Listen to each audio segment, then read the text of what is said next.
Olá, gente querida, bem-vindo, bem-vinda a mais um estudo diário do livro de Provérbios, versículo por versículo. Como é bom que nós podemos estar aqui mais uma vez aprendendo mais da palavra de Deus. Se você é novo ou nova por aqui, inscreva-se em nosso canal e ative o sininho para você receber as notificações dos novos vídeos. Se você está aqui um tempo e ainda não se inscreveu, vamos lá, tá esperando o quê? Inscreva-se aqui no nosso canal, temos sempre bons conteúdos aqui para lhe servir. Vamos lá. Versículo de hoje, Provérbios 29, versículo 14. Provérbios 29, 14, onde a palavra de Deus nos diz: As autoridades que defendem o direito dos pobres governam por muito tempo. Repito, as autoridades que defendem o direito dos pobres governam por muito tempo. Interessante esse versículo novamente. É um versículo sobre política. E como já mencionei outras vezes, não podemos pular esses versículos, precisamos falar de todos os versículos. Qual que é a função do Estado diante da questão da pobreza? E da pobreza eu estou dizendo aqui, não da situação em que a pessoa talvez até possa trabalhar, mas não vai, por problemas psicológicos, de criação, enfim, tem uma série de fatores. Na pandemia, por exemplo, muitas pessoas ficaram desempregadas, não conseguiram pagar aluguel das suas casas ou apartamentos, foram despejadas com os filhos, tiveram que ir morar ou num lugar muito pequeno ou até na rua.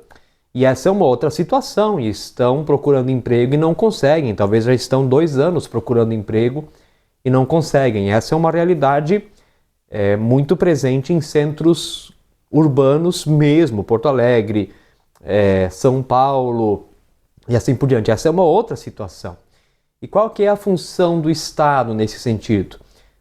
A função do Estado é equilibrar o jogo, para que todos tenham a oportunidade de crescer, para que todos possam ter, no mínimo, essa é a tentativa, ter um mesmo ponto de partida.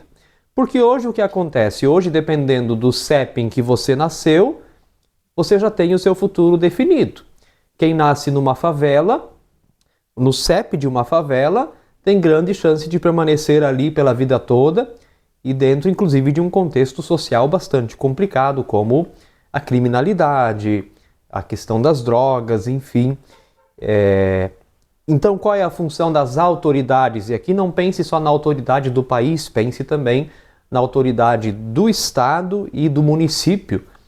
A função das autoridades é equilibrar o jogo. É isso que está falando aqui a palavra de Deus. Como se equilibra o jogo? Deixa eu dar um exemplo aqui, que é bastante polêmico, mas não devia ser. Mas é polêmico porque a gente não entende a questão. Quando a gente entende a questão, deixa de ser polêmico. Por exemplo, a política de cotas para as pessoas negras. Muita gente diz, daí sim que é discriminação, daí sim que é racismo. Não.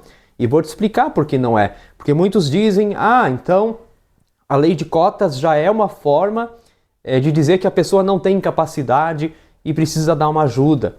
Não é essa a questão. A questão é a seguinte, pense o seguinte, nós temos, por exemplo, em São Paulo, algo bem interessante. Você tem uma favela num morro, pesquise isso na internet que você vai ver até foto, né? Então, uma favela num morro, as casinhas lá, criminalidade, ali no meio é prostituição, tráfico de drogas, confrontos quase que diários com a polícia, aquela situação complicada. De repente tem um muro que passa no meio e você tem um condomínio de luxo do lado da favela. No condomínio de luxo vivem pessoas brancas, de classe média alta ou inclusive classe alta mesmo, né? Que tem filhos estudando em escola particular, que não tem os problemas sociais da favela, não tem ali dentro a criminalidade, não tem ali dentro o tráfico de drogas, não tem ali dentro o risco diário de bala perdida, tem saneamento básico, tem energia, tem água potável. E esse pai desse condomínio tem o filho aonde? Estudando numa escola particular. Vizinho ao condomínio tem uma favela. E nessa favela, as crianças estudam em escola pública, em grande maioria são pessoas negras e crianças negras, tendo que estudar e tentar crescer na vida como eu já falei, em meio à criminalidade, em meio à falta de recursos mínimos, não tem a comida o suficiente, não tem água potável, energia elétrica é uma precariedade. E ali no meio, então, também a criminalidade, as balas perdidas, os confrontos policiais. Então, compara uma vez a criança que cresceu lá no condomínio, e ela é branca, né? E é realmente isso que acontece. Compara essa criança que teve escola de qualidade particular, cresceu em um bom ambiente familiar. Compara a educação que essa criança vai ter com aquela que cresceu na favela, não teve oportunidade. Aliás, tudo atrapalha o seu estudo, tudo atrapalha as suas oportunidades, porque é crime, é prostituição, é drogas, é violência. Se os dois vão prestar um vestibular, qual você acha que vai passar? Aquele que estudou na escola particular, que teve viveu num contexto amigável, ou aquele que, olha, para estudar era difícil porque corria o risco de, indo ou voltando da escola, morrer com uma bala na cabeça, uma bala perdida. Então essa é a realidade. Aí o que o Estado deve fazer? O Estado precisa equilibrar o jogo. Para quê? Para que todos tenham as mesmas chances, porque a universidade, e essa é a questão, desculpa a tosse, a universidade é pública. Para que serve então a lei de cotas? Para que aquele menino que cresceu na favela, em meio às balas perdidas, eu estou sendo redundante, mas é de propósito, para tentar fixar isso de fato, que isso acontece, né? Em meio à bala perdida, em meio ao tráfico de drogas, em meio a uma série de problemas sociais, para que essa criança possa ter a mesma chance de entrar numa universidade como o filho daquele que mora num condomínio de luxo, num condomínio fechado. Tá entendendo? Essa é a questão. Essa é a questão. Então, a função do Estado é fazer esse equilíbrio para que todos tenham chances.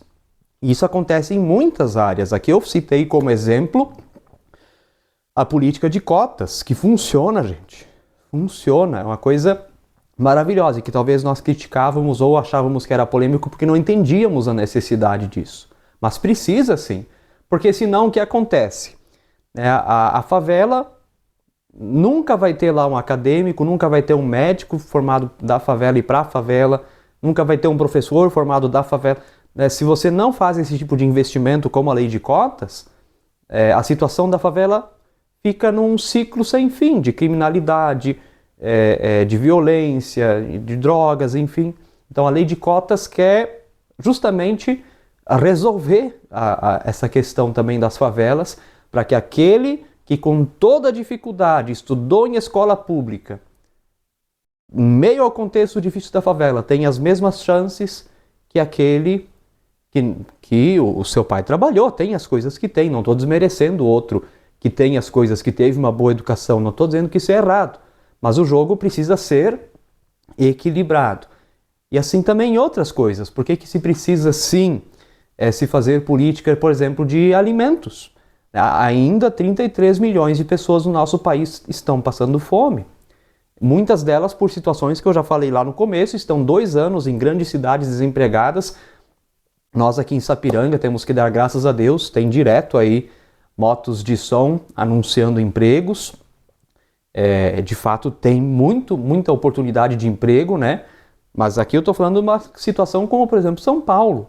Aí tem a mãe lá, de repente, com 2, 3 filhos, ficou desempregada na pandemia, está morando na rua ou num apartamentozinho pequeno. Como é que ela vai dar leite para os filhos? O que ela vai comer?